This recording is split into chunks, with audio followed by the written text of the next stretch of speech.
I'll bet you thought that you just weren't going to get to see your Marshmallow Man ever. Well, I was beginning to be a little worried too. Things and challenges with getting boxes delivered to me, they were a bit delayed, and there were a few other things delayed, but that's all done now. Everything's good. And now we're going to get this little fellow into this amazing box, and I'm going to also show you how I assembled this amazing box. Let's go. The first thing is that here are all the amazing Marshmallow Men. And we're going to take this box here. You notice that they're in these nice little baggies. We're going to unbag every single Marshmallow Man, and then we're going to sign their bottoms, like this one right here. And then we're going to sign each one with a special pen. I use a Sharpie.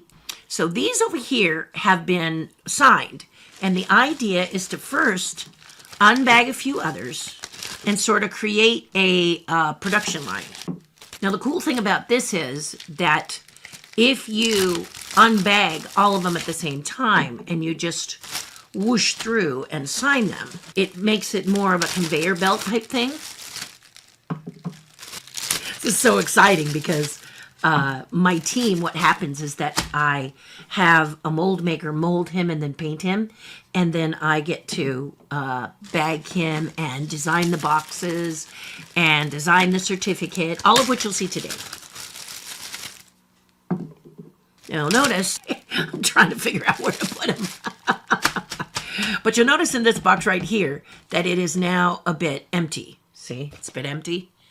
And so we're going to take the remaining bagged guys and we're going to set them here on the table, because now we can reverse the process.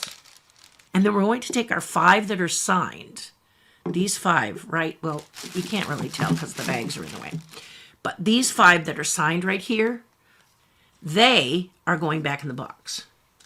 And then I can reorganize everybody over here because they're all unsigned. So they all just... Now, this is my first wave of Marshmallow Men. And I have a second wave and a third wave. But actually limited to only 50. And the baggies are nice because the baggies make sure that they don't get scuffied. Okay, and I think what I probably do... I was trying to think whether I would leave them plain inside the tissue paper. But I think what I'm going to do instead is put them back in these little baggies and then put them in the box so that they just come out, you know, if your hands happen to have, most of the time collectors have their hands very clean and everything, but let's say somebody takes it from you and maybe it's got a little gooby. I mean, and I may change my mind again, but right now I'm thinking putting them in this little bag for the way I'm transporting them and stuff might be a good thing to do. So the signed one's back in the bag. And we don't need to seal them just yet because, you know, I'll do one more little take a peek. Just make sure they're signed on their rumps. Because I do need to see their numbers. And the reason I need to see their numbers, I'll tell you later. That way they don't bang into each other. We just kind of have them right there. Next is to take this pen, and we're going to sign our little guys. Now, this is a Sharpie. It has the heavier end, and I've decided I'm going to use the tiny end. And we can put the tip right there so we don't lose it. And here we go. Make sure it's the nice, delicate end. Hold it like this, and sign away.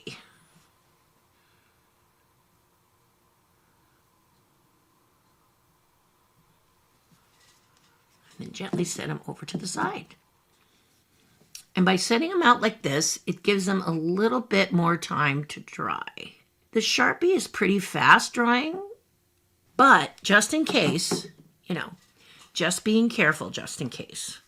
And then we're just putting it in the baggie, and the baggie keeps it nice and protected while I'm doing my process right here. Okay, this one is signed, needs a baggie.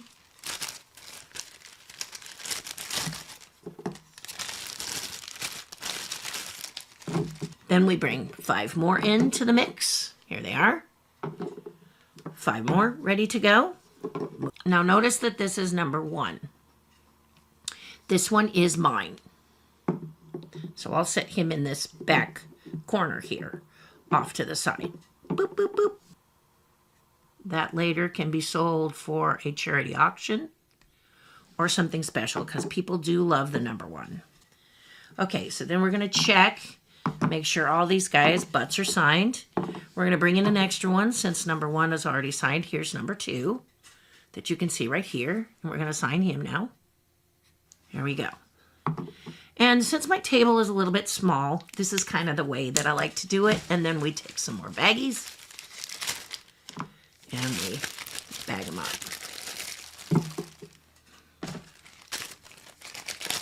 This is just so that they stay nice and pristine for you.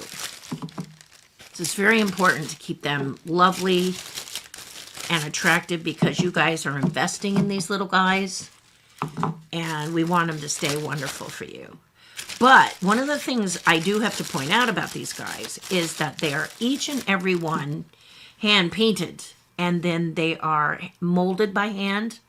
So the mold is done and then each one is pulled by hand. So in certain areas, you might find a couple of things that are a little different from the actual Marshmallow Man that I performed, but this is because of his size. I just decided I would do that so he would not look messy. And he's mine, so that makes him just a little bit different. And it looks like we have them all, well, not all of them bagged, but enough bagged that we can take this box and start to put them back in. And because the bags protect them, they can go back inside for the next wave of whatever I need to do, right? Mine, and then I have an art proof that people can hold and stuff like that, but the box, my number 1 will get boxed, like I said, for charity or whatever. Okay, so these 4 need signing. They're like, hey, don't forget me. So we'll say, we won't forget you. We won't forget you.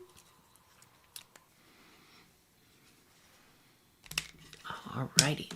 Now, hopefully all of these are signed. I always check over and over and over again to make sure that I've signed it. Because you just think you may have signed it, and if you miss one, you don't want to be sending that to the person who's bought it. You! I don't want to send it to you not signed. It's not fair. Not right. There's the whole box of Marshmallow Man. So the next thing we're going to do is we're going to put the box together. And we're going to start with this amazing box right here and how we're going to make it. The components are this black box right here and the stickers. And I made the stickers. Here they are. I had them made and printed up. So again, we're going to just production line these, okay? So the idea is to take the sticker right here. Here's the sticker. And the first thing you're going to do with the stickers is to break them down into this shape, like this. You see how that does that? We're going to do that with all of them. This just makes things go a little bit faster, and I can concentrate on the beauty of the box. And I thought the jet black box was a really great idea. And then the black background is nice because then if you look here, it just disappears into the edge. So that's what I like. Anyway. And now you pick them all up again, and then you set them again over here. And then you take one, and you line it up, and then you just bend that, and see, you take away that top part and lay it in. See how that works? And then it's just a matter of rolling and grabbing that one and making sure that sticks nicely. No bubbles, because we hate bubbles, right? Yeah. Once that's done, you set it over here. And by pre-bending, you can see how easy it is to take these and make sure that there's no bubbles. All the little tricks. By doing it this way, instead of taking the sticker all at once and sticking it on there, you don't have to worry about having trouble repositioning it, and you don't waste materials like the box. Yikes. But everyone is guaranteed smooth if you do it. Just take your time, even it up once you get a rhythm going. Also doing them all at the same time, or maybe in 2 ways, is that you have memory, muscle memory, so you don't have to, reinvent. Once you get a good flow going, they go pretty fast. Okay, so there is the last one of that set, and if we fan them out like this, there you got them all ready to go. So now we're going to go into the second step, which is to take these, bring them back over to this side. There they all there. And we're going to bring one over. And the next thing we want to do is to do this right here, which is the Stay Puft signature. Right here. And we want to do that flat because to try and write on it when it's in its flexible state like this, not the best of ideas. So I have this wonderful chrome pen, and I'm just going to be very, very careful and make sure that we do it nice and easy. Now, this is a paint pen, so we have to be very careful when we stack them because we can't stack them on top of it. So what I'm doing here is now just writing, yes, you can see it, Mr. S-T-A-Y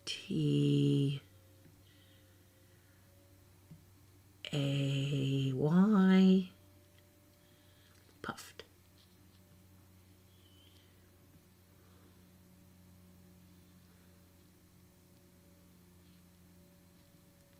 There we go. Gently set that over there. Now this you can't rush, and also be very careful not to stack the boxes one on top of the other, or because the paint pen has to have a little bit of time to dry.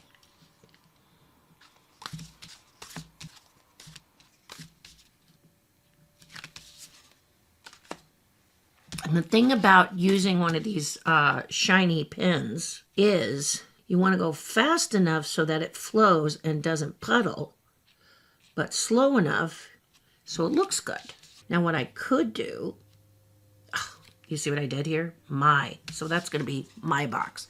So that's what I'm saying. You got to kind of focus so that you don't mess that up. So this one is going to be my personal box, but I will put it my Stay Puft. Well, not bad because, you know, I got through all of those and only made one mistake. Yay! After they've dried, we open them up. Okay, so we're going to stick this one here. And we're going to take our original 4 here. And we're going to set them here. See, here they are. I'm just going to hold them up. Oops. Next is going to be that we open them up. And then the tissue paper goes inside like this. And then the Marshmallow Man will go inside there.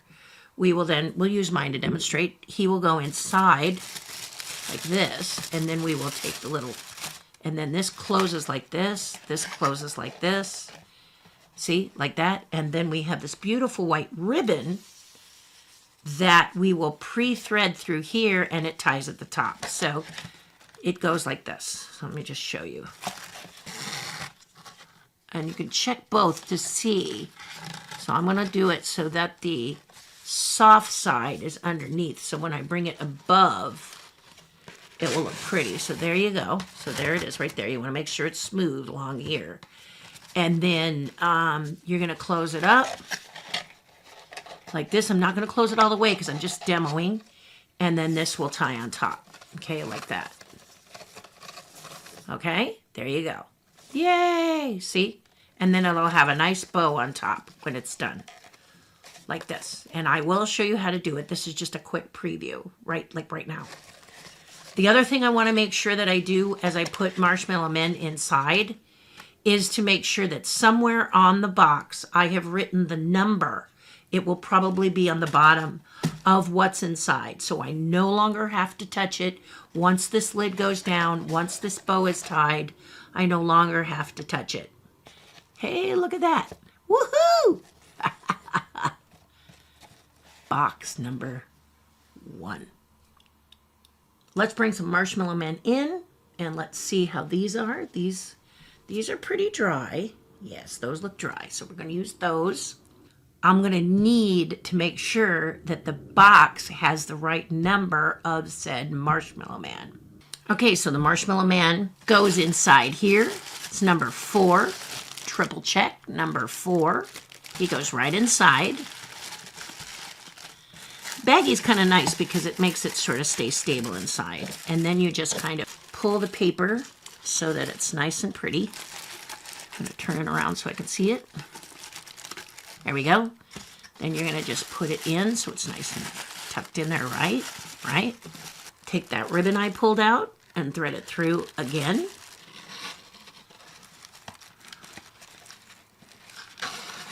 Idea so that it opens up very nicely when you see it. There we go. Close these two little compartment flappies.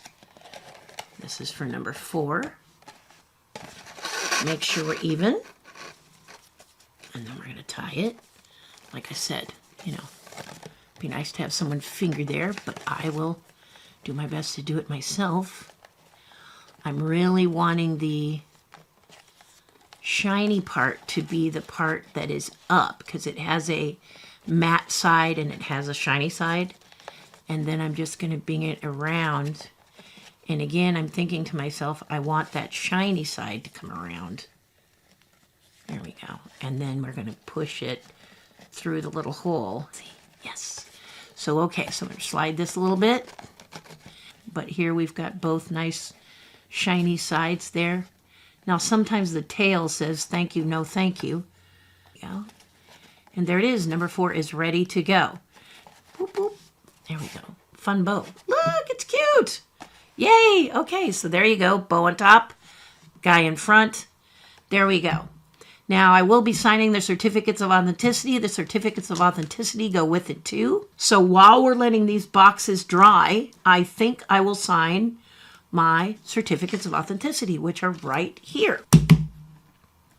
This is something that's very important because it authenticates the piece from me, and that way you know that it's officially from me. It's like from Terri. And to make sure, down here, so I take this pen and I say down in this teeny tiny space, 4 of 50, right? And then I sign it. And there you go. That's the certificate. And that goes with our little dude right here. See? So now we'll sign them. The first thing I'm going to do is sign them all, because that makes it easier. We're going to sit this. That will allow this ink to dry. The nice thing about this particular certificate right here is that you don't have to worry. This dries very, very quickly. And I won't number it yet till I know which Marshmallow Man for sure. To do the little number I showed you until after I'm sure the Marshmallow Man is going into his box. And then the next thing is to bag him up and get him to you.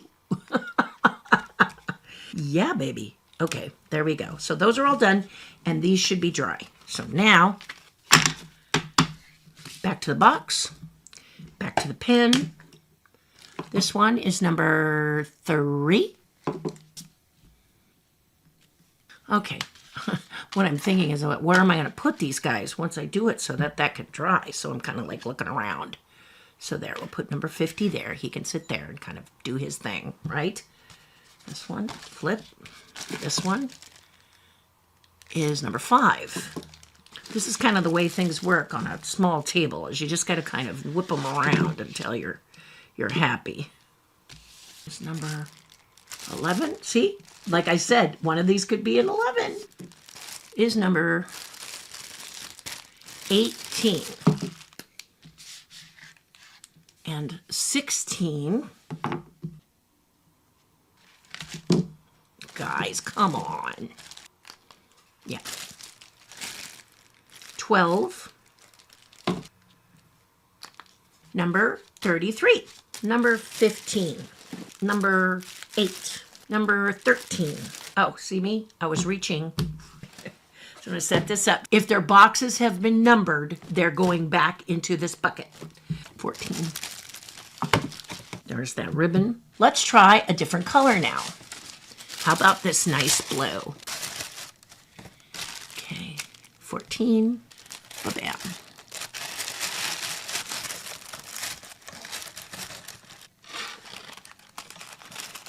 And you can see that now I'm even able to like hold the blue down so that the bow, the ribbon kind of keeps that paper in place so it doesn't get crushed in the lid. There you go.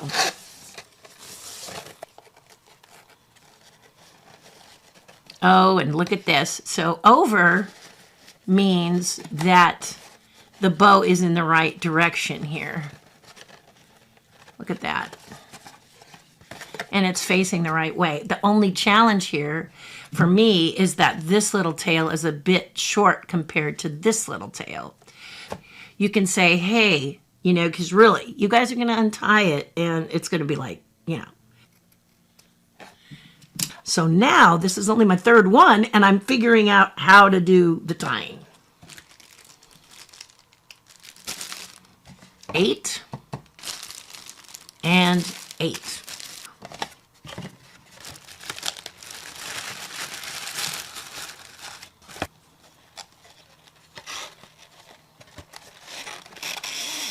I love these boxes I got because these holes just work so well with the ribbon. They're not too tight and they're not too snug. Always making sure that it's even. This is box number 50 and Marshmallow Man number 50, and we are tying the ribbon. And I've made the determination that I go over. There we go. Now, what I'm noticing is when I go over, I do have a shortened ribbon situation here. But I kind of like that, which means that if we want to make this look attractive, and I mean, look at how they're all going this way. Yes. Because you see, this one, it's even. No, this one's even too. It's just, so, yeah. So they're all even now. Okay, here is box number 8. There's number 8. And there we check it. Number 8, signed, blue right here. Make sure it's number 8. It is. Tissue. Just a minute to make it pretty from the front. There we go.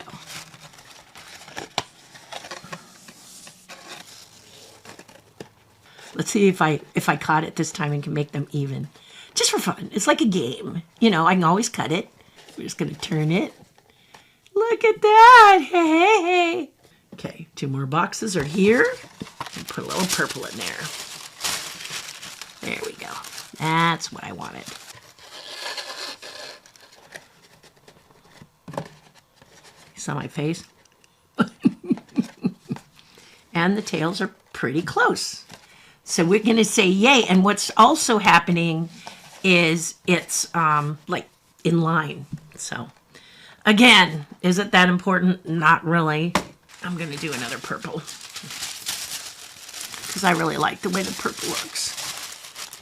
It's just a matter of remembering how am I doing it so that when he is done properly.